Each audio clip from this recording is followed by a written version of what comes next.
सोच लिया कि परमात्मा जिससे मेरी माँ बता रही है, वहीं से अपने अंदर भगवान को ही अपना पति मान लिया।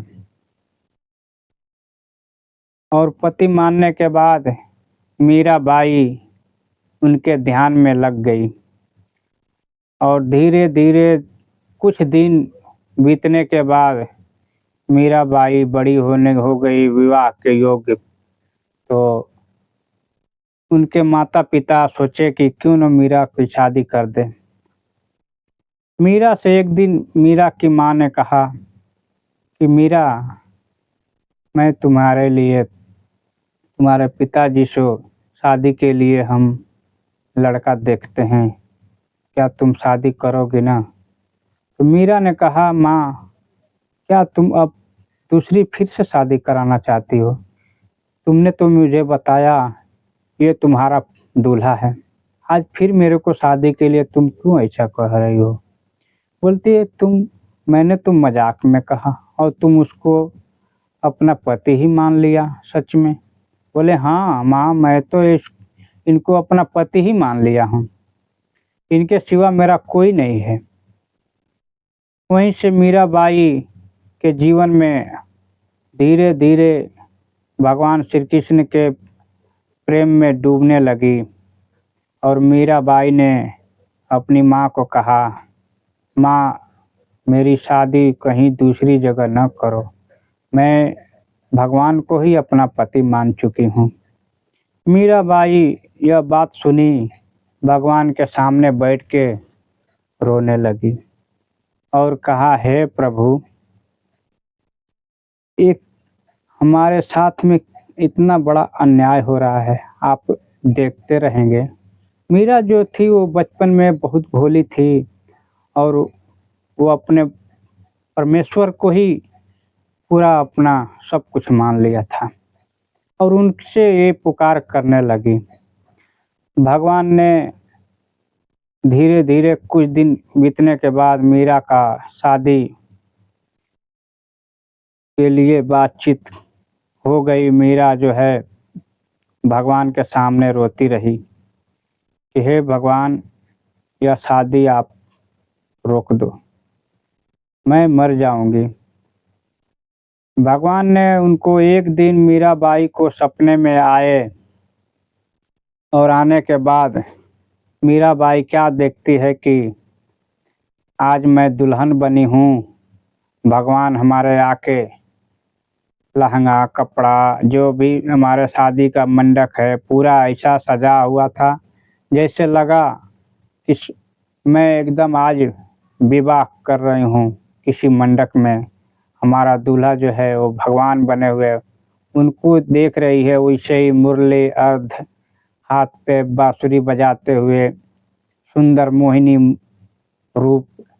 मीरा उसी में खोई हुई और पड़ी हुई है और यही देखते देखते उसे ज़्यादा सुबह हो गया। उसके बाद मीरा की माँ ने उसे जगाई, बोली, आज मीरा इतना टाइम तक क्यों सोई हो?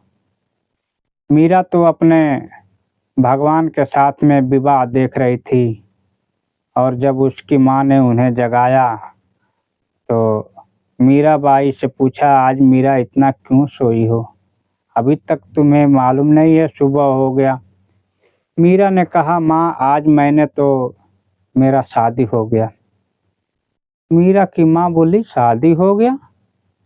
वास्तव में मीरा के शरीर पे वैसे ही वस्त्र पहने हुए, मांग में सिंदूर, हाथों में मेहंदी, सब ऐसे उसके पूरे शरीर जैसे शादी का जोड़ा हो उसी तरह पूरा मीरा पहनी हुई ऐसे।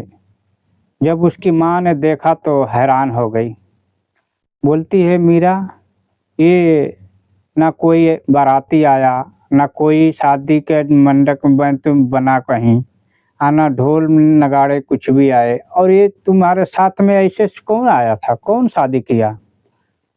तो मीरा ने कहा, माँ, आज मैं तुमसे बताता था ना, कि मैं श्री कृष्ण भगवान को ही अपना पति मान ली हूँ। मेरा शरीर तो यहाँ ये है, पर मैंने तो अंदर से मैं अपने परमात्मा श्री कृष्ण भगवान को ही अपना पति मान के उन्हीं को अपना सर्वत्र सौंप दिया हूँ। मैं इसीलिए बोलता हूँ, आप लोग को नहीं मालूम है कि मैं अपना भगवान को ही अपना पति मानती हूँ। मीरा की माँ ने बहुत हैरान हो गई, बोलती है ये क्या हो गया मीरा को, ऐसे ऐसे चमत्कार उनको देखा, पर फिर भी उनकी माँ को भी ये बात विश्वास नहीं हुआ। फिर मीरा बहुत रोई और कही माँ मेरी शादी न करो।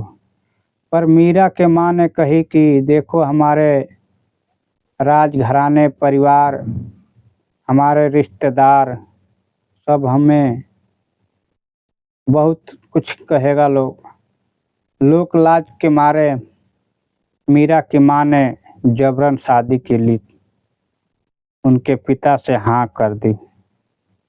फिर मीरा जब वो लोग नहीं माने तो मीरा ने फिर कहा कि देखो अगर शादी करना ही है तो वो लड़का को हम देखेंगे और हम उससे पहले कुछ शर्तें हैं, वो शर्तें जब हमें वो मानेंगे तभी हम शादी करेंगे, नहीं तो हम शादी नहीं करेंगे। फिर राजकुमार भोजराज के साथ में उनका विवाह रचा गया।